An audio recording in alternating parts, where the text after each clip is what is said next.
આપણા જનપ્રતિનિધિ જે ચર્ચા માટે, જે સંવાદ માટે, જે તમારા પ્રશ્નો માટે વિધાનસભામાં એકઠા થાય છે, તે ગાંધીનગરની વાત આપણે તોફિક ઘાંચી સાથે કરવી છે. તોફિક ઘાંચી આજે ચોથો દિવસ હતો બજેટ સત્રનો અને તેઓ ગાંધીનગર જઈ આવ્યા છે. ગાંધીનગરથી તેઓ શું સમાચાર લાવ્યા છે, કઈ અવનવી વાતો લાવ્યા છે, તેમની સાથે વાત કરીશું. હું છું કિરણ કાપુરે અને કાર્યક્રમ છે આ બોલે છે વિધાનસભા. તો તોફિક, આજે તમે શું મંત્રીઓની વાત નવી છે, તમે કે એમની ઓફિસમાં ગયા હશો, કાં તો MLA જે છે એમને મળ્યા હશો, શું આજે વાત થઈ તમારી ને એમની વચ્ચે? આજે વાત કરવી છે યુવા ધારાસભ્યોની, એમાં મંત્રી પણ આવી ગયા. શરૂઆત કરવી છે હાર્દિક પટેલથી.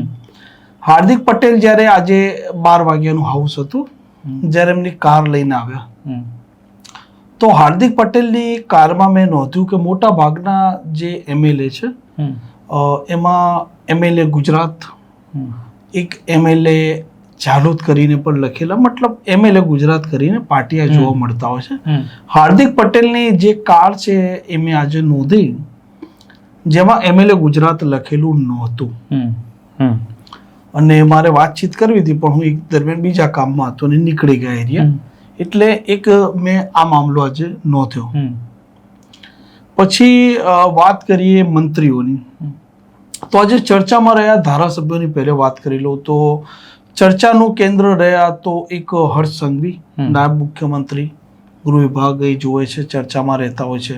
જિગ્નેશ મેવાણી, ગોપાલ ઇટાલિયા અને હાર્દિક પટેલ, આ સતત આજે ચર્ચાનો મુદ્દો આ 4 છવાયેલા રહ્યા. અને જે પ્રકારે આજે માહોલ રહ્યો એમાં એવું પણ કહી શકીએ કે સરકારના મંત્રીઓ એક પછી ખુલાસા કરવા પણ દોડવું પડ્યું. એક નામ બીજું ચૈતર વસાવા, હેમંત ખવા પણ આજે ટ્રેક્ટર લઈને આવ્યા હતા.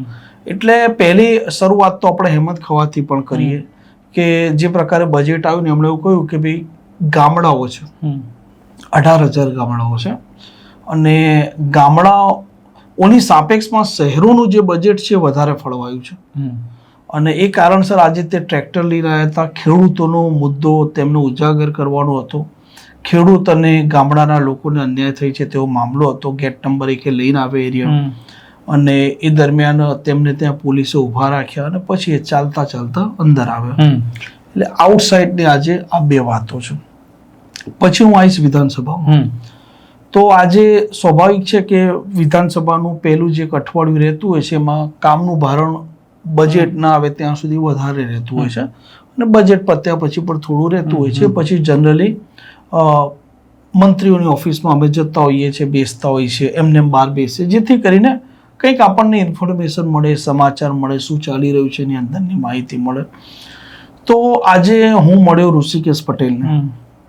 ઋષિકેશ પટેલ મંત્રી છે, મહેસાણા જિલ્લામાંથી 20 સીટ પર એ ચૂંટાયેલા ધારાસભ્ય પણ છે.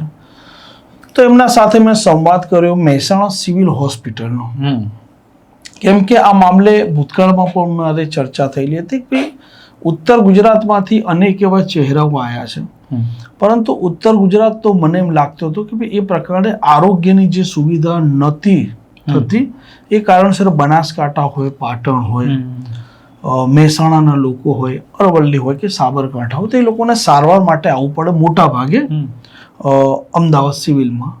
મહેસાણા સિવિલ હતી ને, દરેક જિલ્લામાં સિવિલ હોસ્પિટલ છે, પરંતુ અહીંની જે સિવિલો અત્યાધુનિક છે એ મુજબ ત્યાં નહોતી. એના સાપેક્ષમાં તો હાલ એ સિવિલનું કામકાજ ત્યાં ચાલી રહ્યું છે. બીજું ત્યાં MRI મશીન છે, એની પણ એક સમસ્યા છે. તો મારો પોતાનો પણ અનુભવ છે. તો ઋષિકેશભાઈને મેં વાત કરી કે ઋષિકેશભાઈ જે પ્રકારે આપણા મહેસાણા સિવિલ હાલ બની રહી છે, તો એમાં કેટલો સમયમાં એ ચાલુ થઈ શકે એમ? કારણ કે ઘણા એવા મામલા હોય છે કે કોર્ટ કચેરી અને બિલ્ડિંગ છે તૈયાર થઈ જતું હોય છે, પરંતુ એના ઉદ્ઘાટન માટે જે તારીખો ઉપર તારીખો પડતી હોય છે, એવી સમસ્યા પણ થતી હોય છે. હાઉસમાં આવો મામલો પણ થોડાક સમય પહેલા પાટણના ધારાસભ્ય કિરીટ પટેલે ઉજાગર કર્યો તો બસ ડેપોનું, કે ભાઈ બની ગયું છે, ખાસો બધો સમય થયો છે, તમે હવે એને ઉદ્ઘાટન કરીને ચાલુ કરો તો એ લોકોને સીધો લાભ થાય. તો મહેસાણા સિવિલનું હાલ કામ ચાલુ રહ્યું છે, બંધ નથી, બની નથી ગઈ. પણ મેં ધ્યાન એ દોર્યું કે બધું આ થોડું ઝડપી શક્ય હોય અને ચાલુ થઈ જાય તો લોકોને રાહત મળે. પછી મેં MRI મશીનની વાત કરી તો કે MRI મશીન કે વિસનગરમાં તો કે મારા ત્યાં તો આવી ગયું છે, પણ મેં તો મહેસાણા તો હજી બની રહ્યું છે ને, ત્યાં શું કરશે? તો કે ના, ત્યાં દરેક પ્રકારની વસ્તુઓ મંજૂર થઈ ગઈ છે અને ત્યાં દરેક પ્રકારનું આવી જશે અને વહેલીમાં વહેલી તકે આપણે ચાલુ કરાવીશું. એનો હેતુ એ હતો કે મહેસાણાની સિવિલનું હાલ જે પ્રકારનું બાંધકામ છે, અત્યાધુનિક સરકારી હોસ્પિટલ બની રહી છે હાલ દેખાઈ રહ્યું છે, અને એમાં ગાંધીનગર સિવિલ અને અમદાવાદ સિવિલમાં જે પ્રકારેના બધા સાધનો છે, તો ઘણી બધી બાબતો ત્યાં જો સરકાર અને ઋષિકેશભાઈ પાસે આરોગ્ય ખાતું નથી, પરંતુ મહેસાણા જિલ્લામાંથી મંત્રી છે, ભૂતકાળમાં એ આરોગ્ય મંત્રી રહી ચૂકેલા છે, એટલે સ્વાભાવિક છે કે જિલ્લાના જે મંત્રી છે એનું આપણે ધ્યાન દોરીએ તો જિલ્લાના અને આસપાસના જિલ્લાના જે લોકો છે એમને ચોક્કસપણે એનો લાભ થાય. પછી આજે મારે હર્ષ સંઘવીની ઓફિસે હું ગયો અને હર્ષ સંઘવી જ્યારે રિસેસમાં એટલે 8 વાગ્યા પછી અમે મળ્યા, તો જનરલી હું સાઈડમાં શાંતિથી બેઠો હતો. એ દરમિયાન હું તો બધું ઓબ્ઝર્વેશન કરતો હતો, બીજા ધારાસભ્યો પણ ત્યાં બેઠા હતા, હર્ષ સંઘવી પણ ત્યાં બેઠા હતા. અમે બેઠા સાઈડમાં શાંતિથી, જે એમને મુલાકાત માટે જે લોકો આવ્યા હતા એમના સાથે સંવાદ કરતા હતા. જેની જે બાબત હતી તો એમનો જો ઓફિસનો સ્ટાફ હતો, PAPS કે અન્ય, એમને બોલાવતા હતા કે ભાઈ આમના સાથે તમે સંકલન કરી લો અને સંકલન કર્યા પછી એનો જે મામલો છે ઝડપીમાં ઝડપી પતે એ રીતના તમે આગળ વધો. વાત એ હતી કે એક લાંબા સમયથી જે પ્રકારે ગૃહમંત્રી નિવેદનો આપે છે ગુનેગારોને લઈને, ગુનાખોરી ડામવાને લઈને પોલીસને આદેશ સતત આપતા હોય છે કે ભાઈ કડક કાર્યવાહી તમે કરો, તો જિલ્લા કક્ષાએ ગુનેગારો જ્યારે ગુનો આચરતા હોય છે એમના ઉપર એક પછી એક FIR થતી હોય છે, તો FIR ને આધીન એ લોકો કોર્ટમાંથી જામીન મેળવી લેતા હોય છે. કેટલાક કિસ્સામાં આગોતરા જામીન સેશન કોર્ટ કે હાઈકોર્ટમાંથી મેળવી લેતા હોય છે, અને ઘણીવાર એવું બનતું હોય છે કે પોલીસ આખરી કાર્યવાહી કરવા ઈચ્છતી હોય છે, પરંતુ એના હાથ એણે કોઈ વ્યક્તિ આવ્યું, ફરિયાદ એણે લીધી અને ફરિયાદ નોંધ્યા પછી જરૂરી કાર્યવાહી કરી, એ આરોપીને જેલ ભેગો કર્યો અને એણે જેલમાં ગયા બાદ એનો જે પ્રકારનો ગુનો છે મુજબ જામીન મેળવી લેતો હોય છે. પરંતુ કેટલાક કિસ્સામાં એવું થતું હોય છે કે ગુનેગારને પોલીસ ડામવા માટે એક એમના પાસે હથિયાર છે, આપણે ગુજરાતનું પાસા પણ છે, એક છે તડીપાર પણ છે, અને બીજું રાજ્ય સરકારનો આપણે 2015માં એક કાયદો બનેલો છે ગુસ્સીટોક, જે લોકો સંગઠિત ગુના આચરે છે તે. તો ગુસ્સીટોકનું આવનારા દિવસોમાં બિલમાં સુધારો આવી રહ્યો છે, એની ચર્ચા જ્યારે સુધારો આવશે એ દિવસે આપણે કરીશું. પરંતુ એ ગુસ્સીટોકમાં સુધારો એટલે કરવામાં આવી રહ્યો છે કે વધુમાં વધુ ગુનેગારો છે, એમાં ચોક્કસ જે પ્રકારના શબ્દ પ્રયોગ કરેલા છે એમાં કેટલાક ગુનેગારો એના ઉપર ગુસ્સીટોક કરવી હોય પણ એ વ્યાખ્યામાં ફિટ નથી બેસતા, એ કારણસર એમને લાભ થઈ જતો હોય છે, પણ એમાં સુધારો આવ્યા પછી એ મામલો આગળ વધશે. એટલે મારે ચર્ચા કરવી હતી પાસાની. પાસામાં કોઈ પણ જે થાણા અમલદાર છે, બધા પોલીસ ઇન્સ્પેક્ટરથી ઓળખે છે, થાણા અમલદાર કોઈ આરોપીના પર પાસાનું પ્રપોઝલ મોકલે છે, તો મોટા શહેરો હોય જે પોલીસ કમિશનર રેટ છે, તો એમાં તો પોલીસ કમિશનર પાસે પૂરેપૂરી સત્તા છે, એટલે પાસા મંજૂર થઈ જતી હોય છે. જિલ્લા કક્ષાએ એ છે કે જિલ્લા કક્ષાએ આ મામલો જિલ્લા કલેક્ટર જ નિર્ણય લેતા હોય છે. પોલીસ એ ગુનેગાર છે એને સારી રીતે જાણે છે, એની મોડસ ઓપરેન્ડી જાણે છે, અને એને જેલ ભેગું કરવું એ પોલીસ સમજે છે, એ કારણસર એની પાસાની દરખાસ્ત ભરવામાં આવે છે. આ મામલો જિલ્લા કક્ષાએ જાય પોલીસ વડાની કચેરી સુધી, અને ત્યાંથી પછી જતો હોય છે કલેક્ટરની ઓફિસે. હવે પેલા છે ને એ વહીવટી અધિકારીઓ કયા વહીવટી અધિકારીઓ છે, એ IS અધિકારીઓ છે, એ ત્યાં ઓફિસમાં બેસીને કામ કરવાવાળા, એમને ગુનેગારો સાથે રોજ સીધું ફેસ ટુ ફેસ થવાનું નથી.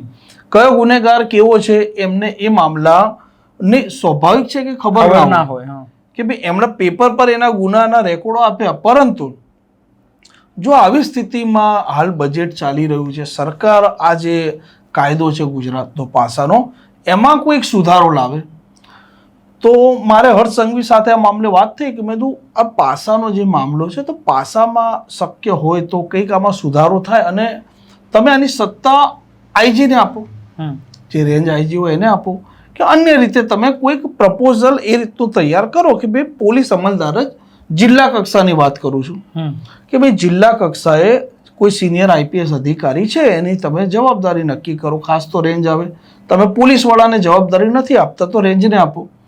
તો એ ગુનેગાર છે, એ કેવો ગુનેગાર છે જાણે છે, સમજે છે, ને પાસાનું પ્રપોઝલ ઝડપી મંજૂર થઈ જાય.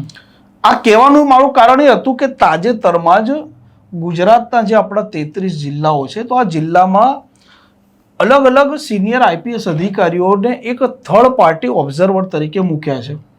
હા, એ હમણાં જ આપણે સ્ટોરી પણ કરી.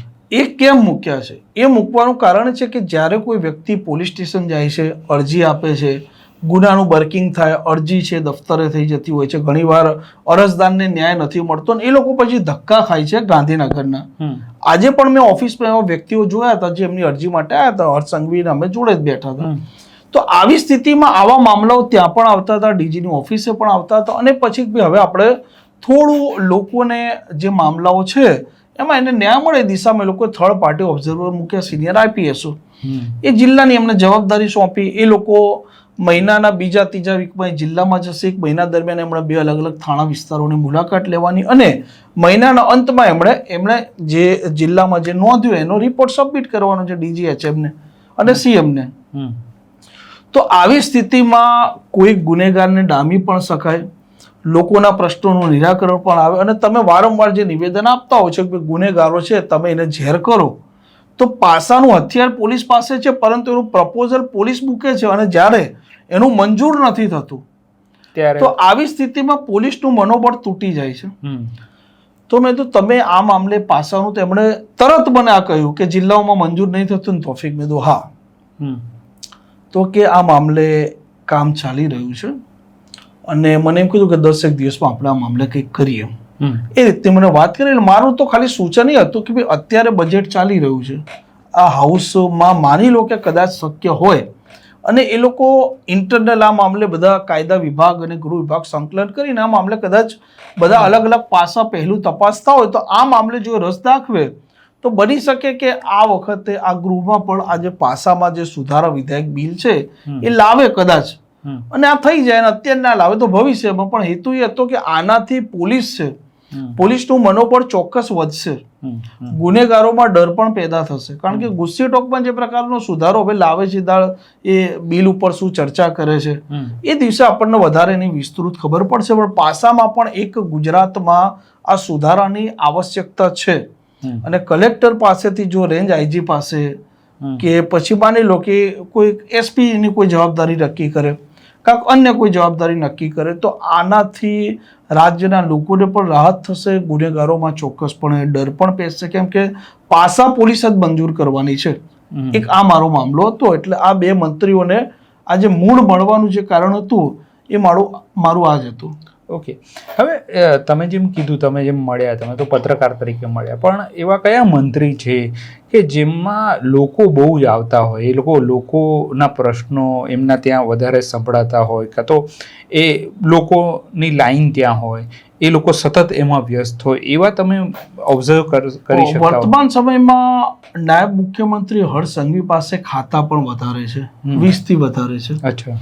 અને આવી સ્થિતિમાં અલગ અલગ અરજદારો એ ત્યાં આવતા હોય છે અને સ્વાભાવિક છે કે આટલા ખાતા છે એટલે એમની ઓફિસે મેળાવડો વધારો હોય, એ બહુ સહજ અને બહુ સ્વાભાવિક છે. એટલે એમના તક મેળાવડો રહેતો હોય છે અને મંત્રી ચર્ચામાં પણ છે.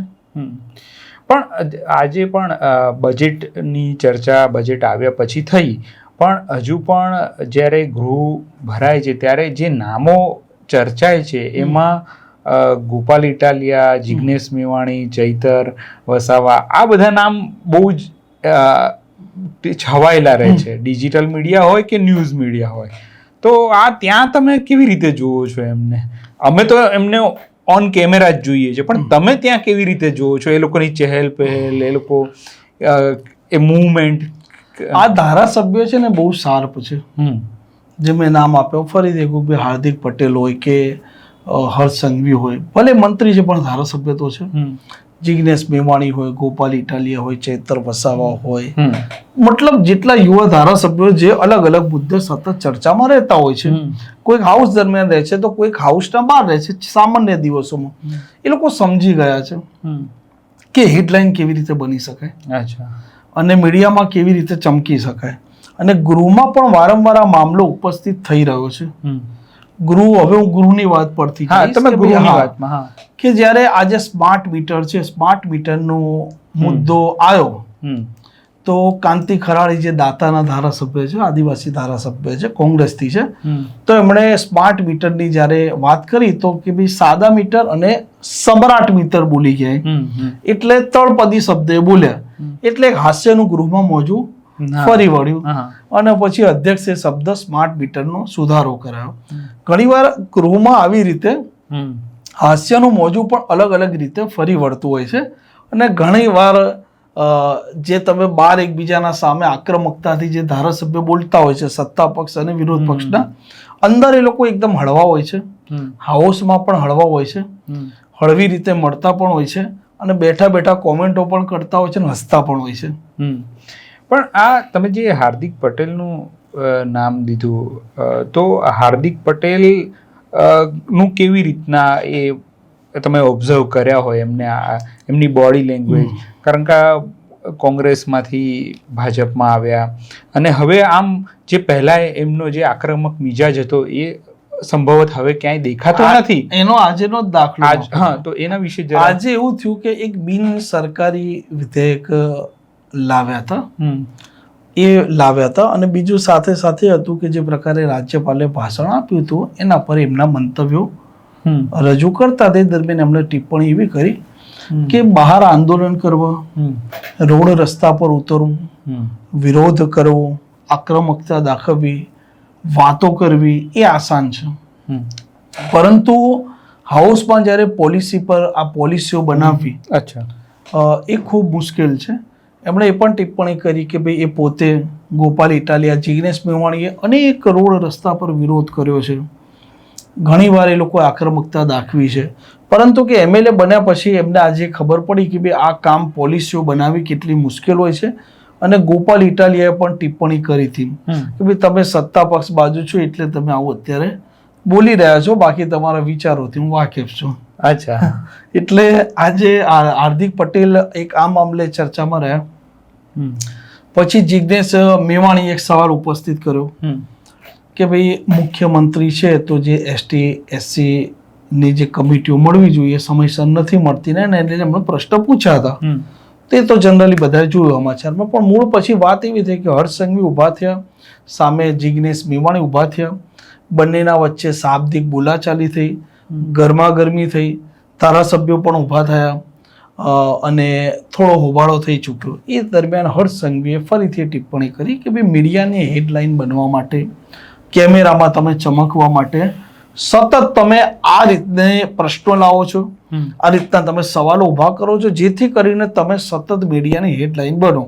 મેં તમને કહ્યું ને કે હાલના યુવા જેટલા ધારાસભ્ય છે સમજી ગયા છે, સત્તા પક્ષ હોય કે વિપક્ષ હોય, કે ભાઈ તમે મીડિયામાં ચમકતા રહેશો ને તો તમે ચર્ચામાં રહેશો, એ તમારી પોઝિટિવ કે નેગેટિવ.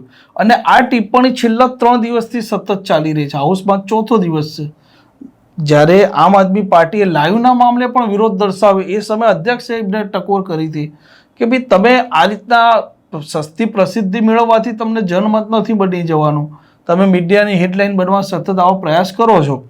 એટલે આવી સ્થિતિમાં જ્યારે આવો મામલો ઉપસ્થિત થાય છે હાઉસમાં, એટલે આજની સ્થિતિમાં જે પ્રકારે ગોપાલ ઇટાલિયા, ચૈતર વસાવા, જિગ્નેશ મેવાણીએ જે પ્રકારે આજે આક્રમકતા દાખવી, એને લઈને હું એવું કહીશ કે આ સરકાર બેકફૂટ પર આવી.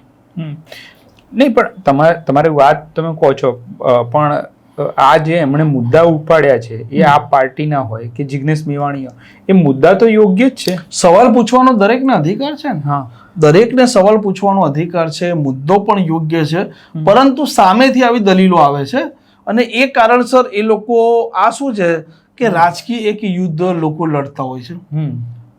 બરાબર, રાજકીય યુદ્ધ લડતા હોય છે. એટલે આવી સ્થિતિમાં બંને પક્ષો ઊભા થાય, હોબાળોમાં છે. આજે એક પ્રશ્નોત્તરી દરમિયાન એક ઘટના એવી બની, આજે ઋષિકેશભાઈએ એક સળી કેવી કરી. જ્યારે જિગ્નેશ મેવાણીનો આ સવાલ હતો એમણે ઉપસ્થિત કર્યો, ગૃહમાં હોબાળો થયો, મામલો ગરમાગરમી થયો. પ્રશ્નોત્તરીનો સમય 1 કલાક, જેટલો શોર્ટમાં પ્રશ્ન એટલો શોર્ટમાં જવાબ, અને એટલા મેક્સિમમ સભ્યોના પ્રશ્નો આવી શકે. તો આવી સ્થિતિમાં ઋષિકેશભાઈ ઊભા થયા અને એમણે એવું કહ્યું કે ભાઈ આ હોબાળો એટલે કરે છે કે આ ચૈતર વસાવાનો હવે જે સવાલ આવવાનો છે ને તો એ સવાલ એમનો રહી જાય. અને આજ મામલો ગઈકાલ ગોપાલ ઇટાલિયાએ કર્યો હતો કે ભાઈ કોંગ્રેસ ને ભાજપની મિલી ભગત છે. ગોપાલ ઇટાલિયાએ કાલ આવું કહ્યું અમને કે ભાઈ અમને મિલી ભગત છે અને એ કારણસર અમારો પ્રશ્ન ના આવે છે. ઋષિકેશ ભાઈ આજે એવું કર્યું કે કોંગ્રેસ વાળા આવું કરે છે અને એ કારણસર આ આમ આદમી પાર્ટીના ધારાસભ્યો છે એમના સવાલો રહી જાય છે અને એમના વિસ્તારના કે એમના પ્રશ્નો પૂછી નહીં શકતા. એટલે આજે એમણે આવો દાવ ફેંકી દીધો. ઓકે, એટલે એક આ રીતના બધે શું છે કે આવા કિસ્સા હાસ્યની રીતે અને રાજકીય રીતે પણ કેવું હોય છે કે ટીખાણો બધા કરી દેતા હોય છે. એટલે આ ગૃહમાં આજે જે પ્રકારનો હોબાળો થયો અને હોબાળો થયા પછી ગરબા ગરબી તો સ્વાભાવિક થાય, પછી અધ્યક્ષ બધાને શાંત પાડી દેતા હોય છે. પોઈન્ટ ઓફ ઓર્ડર લીધો જીતુ વાઘાણીએ, પછી પોઈન્ટ ઓફ ઇન્ફોર્મેશન ગોપાલ ઇટાલિયાએ લીધી, હાર્દિક પટેલ આ બોલ્યા, બીજા એક યુવા ધારાસભ્ય છે તે આજે બિલ લઈને આવ્યા હતા, બિલ રજૂ થયું અને બિલને હજી પ્રસ્તાવને વાંચતા તે દરમિયાન એમણે કહી દીધું કે ભાઈ હું મારું બિલ પાછું ખેંચું. એટલે અધ્યક્ષે એવું એ કહ્યું, બિન સરકારી બિલ હતું કે ભાઈ તમે બિલ તો આ લાયા છો પણ હજી પાછું ખેંચવાનો સમય નથી આવ્યો. એટલે આવી હળવી બાબતો પણ બની જતી હોય છે. એટલે તમે જે આ પોઈન્ટ ઓફ ઇન્ફોર્મેશન ને એક બીજો પોઈન્ટ એ શબ્દનો અર્થ શું થાય એ તમે પોઈન્ટ ઓફ ઇન્ફોર્મેશન ગોપાલ ઇટાલીએ એટલે લીધી હતી કે એમનું એવું કેવું હતું કે મેં હાઉસમાં પ્રશ્નો પૂછ્યા છે, એમાં મારા પ્રશ્નોના મંત્રી આ હાઉસમાં જ ખોટા જવાબો આપ્યા છે. અચ્છા, એના માટે આ લેવામાં એના માટે એટલે કે મને આનો સાચો જવાબ મળવો જોઈએ અને એમણે એના પુરાવા રજૂ કર્યા હતા. જો કે અધ્યક્ષે આ મામલે એવું કહ્યું કે ભાઈ તમારો પૂરેપૂરા દરેક સભ્યનો અધિકાર છે સાચા જવાબ માંગવાનો, પણ એ point of information point of order એ રદ કર્યો હતો. અને જ્યારે જીતુ વાઘાણીએ પોઈન્ટ ઓફ ઓર્ડર લીધો કે ભાઈ જિજ્ઞેશ મેવાણીને વારંવાર અધ્યક્ષે ટૂંક્યા, એમનું ના સાંભળ્યું, એમના ઉપનેતા શૈલેષ પરમાર હતા એમનું ના સાંભળ્યું, એટલે પોઈન્ટ ઓફ ઓર્ડર લે જેથી કરીને અધ્યક્ષ એ મામલે કોઈક નિર્ણય કરે, કોઈ સજા આપે કા સજા માફ કરે કા વોર્નિંગ આપે કે હવે આવું નહીં ચલાવેલું. આજ અધ્યક્ષે કહ્યું ફરીથી કે તમે સંવિધાન અને બંધારણની વાત કરો, બધું બરાબર છે, આપણે એના માટે જ છે, પરંતુ તમે જે વારંવાર આવી પરિસ્થિતિ ઊભી કરો છો, અધ્યક્ષનો જે ઓર્ડર છે એની તમે અવગણના કરો છો, તો આવી સ્થિતિમાં હવે આવનારા દિવસોમાં અધ્યક્ષ આખરી કાર્યવાહી પણ કરી શકે. પોઈન્ટ ઓફ ઓર્ડર લે તો અધ્યક્ષ એ દિવસે એમને સસ્પેન્ડ કરે, ચોક્કસ દિવસ માટે સસ્પેન્ડ કરે, આખા ગૃહ માટે પણ સસ્પેન્ડ કરે. અધ્યક્ષ પાસે પૂરેપૂરી સત્તા છે અને અધ્યક્ષ નો જે નિર્ણય છે એને તમે પડકારી કોર્ટમાં પણ નથી પડકારી શકતા. ઓકે, હવે છેલ્લો સવાલ. આપણે ઘણી બધી ચર્ચા કરી આજે પણ, અને તો પણ વાતો તો ઘણી બાકી રહે તોફિક, કારણ કે તમે મને લાગે છે કે 8-9 કલાક ત્યાં હોવ છો. પણ છેલ્લો સવાલ, કે પેલી બેલ જેવું વાગે છે, હું જ્યારે ગયો છું ત્યારે બેલ એ શું છે એ ખાલી કહીને આપણે વાત એ જ્યારે સવારે હાઉસ ચાલુ થાય ત્યારે વાગે, એ વખતે બેલ વાગે, રિસેસ પડે ત્યારે બેલ વાગે.